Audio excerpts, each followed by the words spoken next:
बिस्मिल्लाहिर्रहमानिर्रहीम, अस्सलाम वालेकुम। मैं हूं नबीला बशीर और मैं आपको गौहर पब्लिशर्स में खुशामदीद कहती हूं। Our slogan is redefining the geography of education through digital resources for conceptual learning.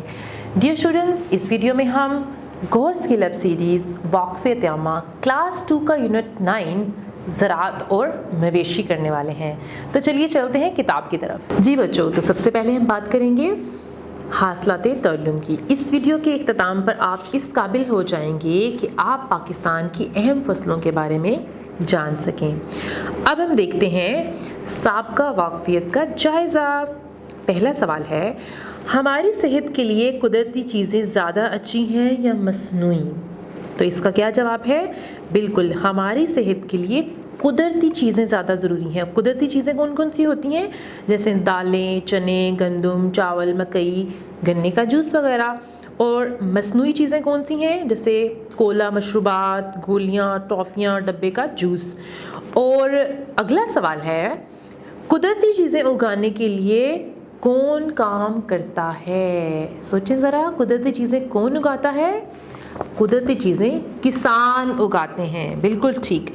अब हम देख लेते हैं कुछ अहम अल्फाज। पहला लफ्ज़ है ज़राअत यानी एग्रीकल्चर। इसका क्या मतलब है? ज़मीन काश्त करना, फसलें उगाना।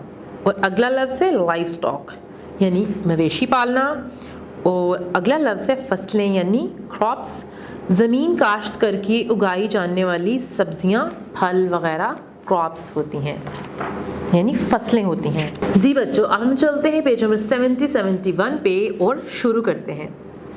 ज़राअत का मतलब फसलें उगाना, खेती बाड़ी करना या गल्लाबानी करना है।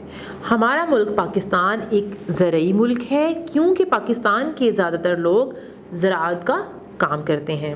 मवेशियों से मुराद घरों में पाले जाने वाले जानवर हैं। क्या आपने घर में कोई मवेशी पाल रखा है? हो सकता है कि बहुत सारे बच्चों के घर में भी कोई मवेशी हो, कोई भैंस वगैरह। इसके बाद देखिए, फसलें उगाने के लिए बेहतरीन ज़मीन को ज़रख़ेज़ मिट्टी कहते हैं। ये एक इम्पॉर्टेंट इन्फॉर्मेशन है, आपने इसको याद रखना है। आगे देखते हैं, पाकिस्तान में शहरों की निस्बत दही इलाके ज़्यादा हैं। दही इलाकों, देहात के बहुत से लोग खाने की चीज़ें यानी फसलें उगाते हैं। फसलें उगाने के साथ साथ ये लोग मवेशी यानी जानवर भी पालते हैं। इसके बाद आपके लिए एक और इम्पॉर्टेंट इन्फॉर्मेशन है, वो है सेहतमंद रहने के लिए हमेशा कुदरती अशिया खाएं। अब हम देखने वाले हैं पाकिस्तान की अहम फसलें। जैसे कि ऊपर हमने पढ़ा है कि पाकिस्तान एक ज़रई मुल्क है, यानी पाकिस्तान में ज़्यादातर ज़राअत का पेशा पाया जाता है क्योंकि यहाँ पे देहाती इलाके ज़्यादा हैं और देहात में ज़्यादातर लोग क्या काम करते हैं? ज़राअत का काम करते हैं यानी खेती बाड़ी करते हैं, फसलें उगाते हैं। तो ये बहुत अहम पेशा है हमारे मुल्क के लिए। तो अब हम ये पढ़ने वाले हैं कि पाकिस्तान में कौन कौन सी फसलें उगाई जाती हैं। तो सबसे पहले देखें गंदम। आपने कभी गंदम की फसल देखी है? वो बहुत ही खूबसूरत लगती है। तो ये तस्वीर में देखें, ये आपको गंदम नज़र आ रही है, लेकिन ये कटी हुई गंदम है। उसके बाद देखें चावल, ये आपको चावल की फसल नज़र आ रही है। उसके बाद देखें ये है मकई। आपको पता है कि मकई क्या होती है? आपने कभी मकई खाई है? मकई कहते हैं कॉर्न को, यानी जो छल्ली हम खाते हैं। इसका जो आटा है वो भी इस्तेमाल होता है, उसके आटे की बहुत सारी चीज़ें भी बनती हैं। उसके बाद है गन्ना, और आपको पता है कि गन्ने का जूस हमारा कौमी जूस कहलाता है। उसके बाद है दालें और उसके बाद है कपास। तो ये वो फसलें हैं जो पाकिस्तान की अहम तरीन फसलें हैं। अब हम ये देखेंगे कि फसलें उगाने के लिए कौन सी चीज़ें ज़रूरी होती हैं। फसलें उगाने के लिए ज़रख़ेज़ मिट्टी चाहिए होती है। नंबर 2, पानी की ज़रूरत होती है।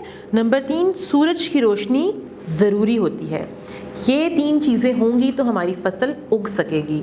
अब हम देखते हैं कि पाकिस्तान की मिट्टी फसलें उगाने के लिए बहुत उम्दा है।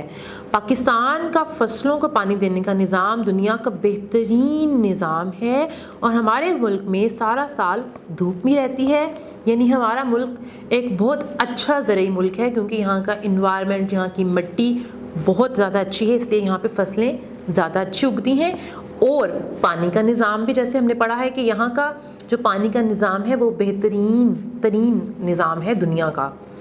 अब हम देखते हैं फसलों की इकसाम, वो कौन कौन सी हैं। फसलों की दो बड़ी किस्में हैं, ग़िज़ाई फसलें और तिजारती फसलें। तो देखते हैं कि ग़िज़ाई फसलें कौन सी हैं। हमें ज़िंदा रहने के लिए खुराक की ज़रूरत होती है, इसलिए बहुत सी फसलें खुराक हासिल करने के लिए उगाई जाती हैं। ऐसी फसलें ग़िज़ाई फसलें कहलाती हैं। तो अब आपको तस्वीर में क्या नज़र आ रहे हैं, ये सब फल और सब्जियां वगैरह हैं, तो ये क्या हैं, ग़िज़ाई फसलें हैं। उसके बाद देखें तिजारती फसलें।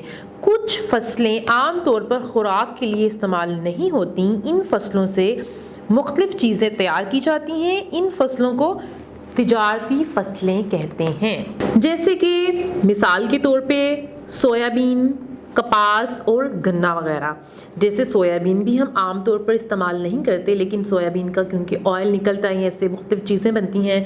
कपास से भी बाद में कपड़ा वगैरह बनता है, और गन्ने का भी बाद में रस निकलता है, उससे बाद में चीनी वगैरह बनती है, और चीनी से भी बाद में मुख्तलिफ़ चीज़ें बनती हैं। तो ये क्या है, तिजारती फसलें हैं। जी बच्चों, तो इस वीडियो में हमने सीखा है फ़सलों के बारे में, यानी वो फसलें जो पाकिस्तान में उगाई जाती हैं, और उसके बाद हमने उनकी टाइप्स यानी उनकी इकसाम देखी हैं। वो दो तरह की होती हैं, ग़िज़ाई फसलें और तिजारती फसलें। ग़िज़ाई फसलों में तो बहुत सारी फसलें शामिल हैं जो हम खाने के लिए भी इस्तेमाल करते हैं और तिजारत के लिए भी, लेकिन कुछ फसलें ख़ास तौर पर बस तिजारत के लिए उगाई जाती हैं। तो मैं उम्मीद करती हूँ कि आपको इसकी समझ आ गई होगी। आपने अब इसको एक बार ज़रूर दोहरा लेना है। वीडियो देखने का बहुत शुक्रिया, अपना बहुत सा ख्याल रखिएगा। अल्लाह हाफ़िज़।